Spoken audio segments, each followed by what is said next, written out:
Hello friends, welcome to our channel Tripti Dipti amazing world. आज तपई पूजार किछि प्रश्न उत्तर आलोचना करिबा। तो चलो डेरी न करी भिडियोटी को आरंभ करिबा।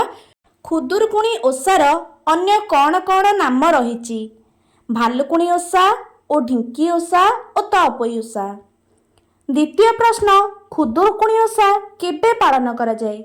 खुदुरकुणी ओसा भाद्रव मास शुक्ल पक्ष गम्हा पूर्णिमार पर रविवार पड़ी थाए। जेहेतु यहाँ रविवार प्रति रविवार आमर पालित हुए गम्हा पूर्णिमार नेक्स्ट जो रविवारटा रोचे से होता है। यह इंग्लिश मास आमर अगस्ट और सेप्टेम्बर मसरे पड़ी थाए।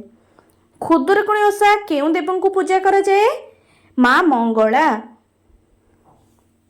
खुदुरकुणी ओसा कौन पाई पालन करा जाए?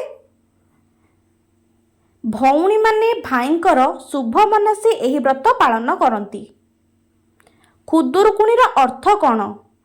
खुदरंकुणी।